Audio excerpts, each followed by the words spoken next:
दोस्तों 2026 का पश्चिम बंगाल का चुनाव एक ऐसा चुनाव है जिसने भारतीय राजनीति की नींव हिला दी है। 15 साल का ममता बनर्जी का किला ढह गया है और पहली बार कलकत्ता के नबन्ना पर भगवा लहराया है। लेकिन क्या आपने गौर किया कि इस ऐतिहासिक जीत का असली आर्किटेक्ट कौन है? क्या वो प्रधानमंत्री मोदी थे जिनकी रैलियों में लाखों की भीड़ उमड़ती है, या फिर वे उत्तर प्रदेश के मुख्यमंत्री योगी आदित्यनाथ थे जिनका बुलडोजर मॉडल अब बंगाल की गलियों में गूंज रहा है?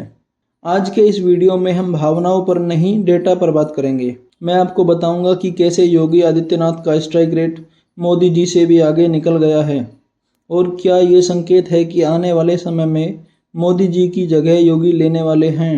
वीडियो को अंत तक देखिए क्योंकि आखिर के 2 मिनट आपके होश उड़ा देंगे। चलिए सीधे गणित पर आते हैं। हमने जो रिसर्च की है उसके नतीजे हैरान करने वाले हैं। अगर हम उन सीटों को हटा दें जहां दोनों ने साथ मिलकर प्रचार किया है तो असली स्ट्राइक रेट निकल के सामने आता है। प्रधानमंत्री मोदी जी ने बंगाल में जिन 14 एक्सक्लूसिव सीटों पर कमान संभाली थी वहां पर बीजेपी का स्ट्राइक रेट 71% है। अर्थात मोदी जी ने जिन 14 सीटों पर प्रचार किया था उनमें से 10 सीटों में बीजेपी को जीत मिली है। वहीं दूसरी तरफ योगी आदित्यनाथ, जिन्हें बीजेपी ने सबसे मुश्किल ग्रामीण और उन इलाकों में भेजा जहां हिंदुत्व का मुद्दा गर्म था। योगी जी ने जिन 15 सीटों पर अपनी रैलियां की थी उनमें से 13 सीटें बीजेपी ने जीत ली हैं। यानी योगी जी का स्ट्राइक रेट 86% का रहा है। सवाल ये है कि जहां मोदी जी का जादू 29% सीटों पर नहीं चला, वहां योगी जी का बुलडोजर मॉडल लगभग पूर्ण रूप से सफल हुआ है। दोस्तों, मोदी जी और योगी दोनों ही हिंदुत्व के चेहरे हैं, लेकिन दोनों का अंदाज अलग है। मोदी जी का हिंदुत्व सबका साथ, सबका विकास और वैश्विक लीडरशिप के आसपास घूमता है। वे विकास की बात करते हैं, डिजिटल इंडिया की बात करते हैं। लेकिन बंगाल जैसे राज्य में जहां चुनाव खून खराबे और हिंसा के बीच होता है, वहां जनता को चाहिए था एक ऐसा नेता जो सीधे आर पार की बात करे। यहाँ एंट्री होती है योगी आदित्यनाथ की। बंगाल की रैलियों में योगी जी ने सीधे तौर पर कानून व्यवस्था और घुसपैठ पर चोट की। उन्होंने यूपी मॉडल की बात की, बुलडोजर की बात की, बंगाल के उस वोटर को जो टीएमसी के कैडर से डरा हुआ था। योगी जी में एक रक्षक नजर आया जो ईंट का जवाब पत्थर से देना जानता है। सिर्फ जनता ही नहीं, बीजेपी का जमीनी कार्यकर्ता भी अब बदल रहा है। रिसर्च बताती है कि आज का युवा कार्यकर्ता एग्रेसिव पॉलिटिक्स पसंद करता है। मोदी जी अब एक वैश्विक नेता बन चुके हैं। उन्हें देश के साथ साथ दुनिया को भी देखना होता है। लेकिन पार्टी के भीतर एक बड़ा वर्ग ऐसा है जो चाहता है कि बीजेपी अपनी कोर विचारधारा पर और ज़्यादा आक्रामक हो। योगी आदित्यनाथ उसी विचारधारा का सबसे बड़ा चेहरा बनकर उभरे हैं। बंगाल के नतीजे गवाह हैं कि योगी जी अब सिर्फ यूपी के नेता नहीं रह गए हैं, वे अब पैन इंडिया सुपरस्टार बन चुके हैं। तो दोस्तों, क्या अब वक्त आ गया है उस बड़े बदलाव का जिसका इंतजार लाखों लोग कर रहे हैं? देखिए, बंगाल के ये 86% के नतीजे कोई इत्तेफाक नहीं है। अगर हम पीछे मुड़कर देखें तो योगी आदित्यनाथ का विजय रथ हर राज्य में इसी रफ्तार से दौड़ा है।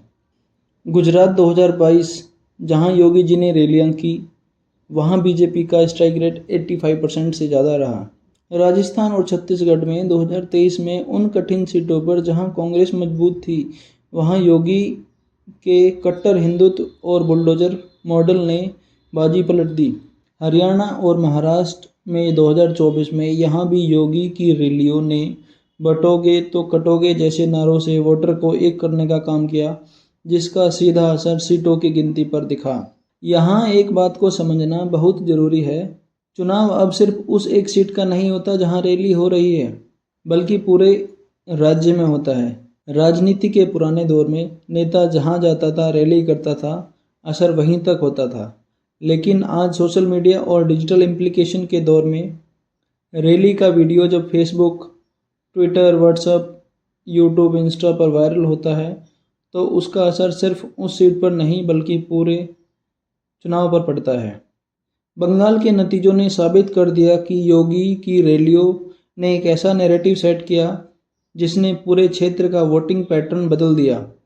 86% का स्ट्राइक रेट महज एक आंकड़ा नहीं, यह इस बात का सबूत है कि योगी जी का कड़क शासन वाला मॉडल अब नेशनल ब्रांड बन चुका है।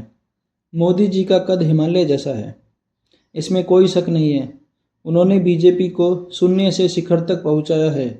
लेकिन बंगाल चुनाव के इस डेटा ने एक नई हकीकत सामने रख दी है कि अब जनता सिर्फ विकास ही नहीं बल्कि उस विकास को सुरक्षित रखने वाला मजबूत हाथ भी चाहती है।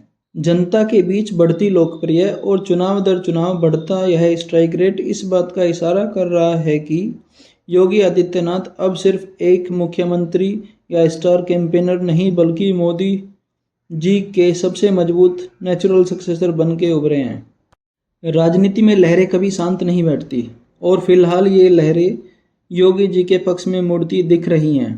तो अब सवाल अगर मगर का नहीं रहा, सवाल अब कब का है। क्या आपको भी लगता है कि योगी आदित्यनाथ का यह एग्रेसिव मॉडल देश का भविष्य है? क्या 2029 की कमान योगी जी के हाथों में होनी चाहिए?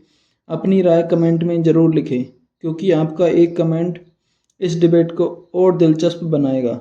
दोस्तों, ये मेरी पहली लॉन्ग फॉर्मेट वीडियो है और आशा करता हूँ कि आपको पसंद आई होगी। वीडियो पसंद आई हो तो वीडियो को शेयर करें और लाइक करें, और ऐसे ही डाटा आधारित रिसर्च के लिए चैनल को सब्सक्राइब करना ना भूलें। धन्यवाद। जय हिंद, जय भारत।